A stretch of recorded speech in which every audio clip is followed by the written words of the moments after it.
Mesdames et messieurs, bonjour. Je viens dans cette vidéo vous parler d'un grave incident qui s'est déroulé au cours d'une émission de télévision récemment en Côte d'Ivoire.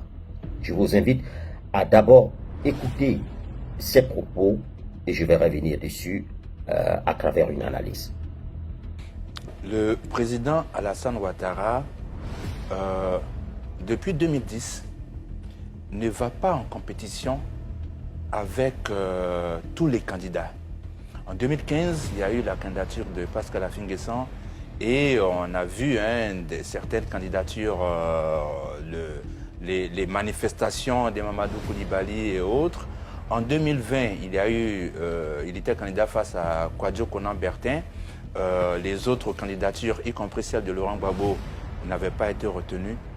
Je pense que si le président Alassane Ouattara est candidat en 2025, lui-même, pour sa propre honorabilité, et surtout que le RHDP revendique sa majorité en Côte d'Ivoire, revendique par ailleurs un bilan solide, je pense que le président Alassane Ouattara a tout intérêt à ce que tous ceux qui veulent être candidats soient candidats, y compris le président Laurent Gbagbo, y compris Guillaume Soro, y compris Charles Blé Goudé, y compris Tidjane Thiam.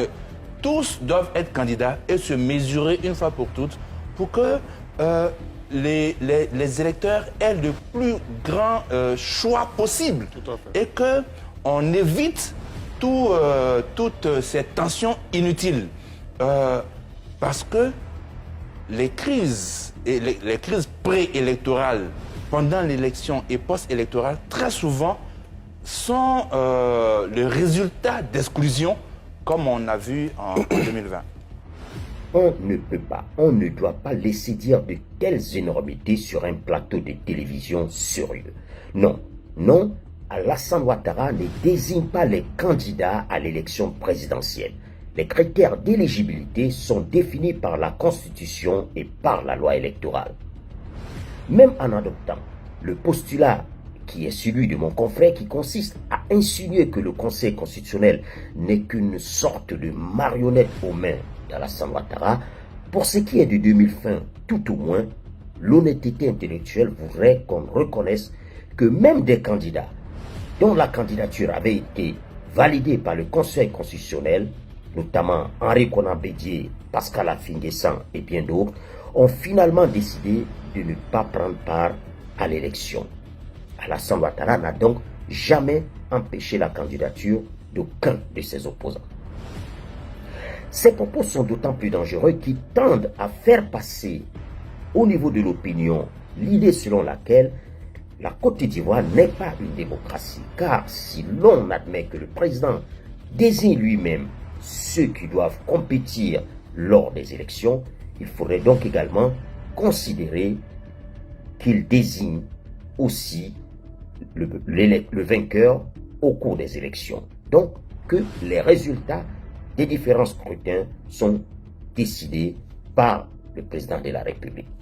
Ces propos sont d'autant plus dangereux qu'ils pourraient tomber sous le coup de la justice. Dans d'autres pays, l'auteur de tels propos serait convoqué devant la justice pour qu'il apporte les preuves de son insinuation de ce que le président de la République est le maître absolu du jeu, qui désigne les candidats et qui donc déciderait du résultat des différents scrutins.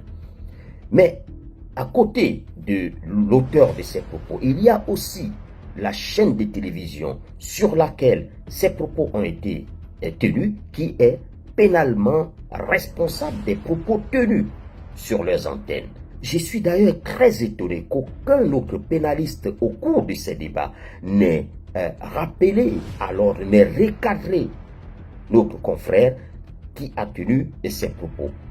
Je suis surtout par ailleurs peiné de constater que mon excellent confrère, le modérateur de ce débat de dimanche sur la chaîne NCI, Ali Djarasouba, est manqué de vigilance, c'est le moins qu'on puisse dire, au cours de cet échange.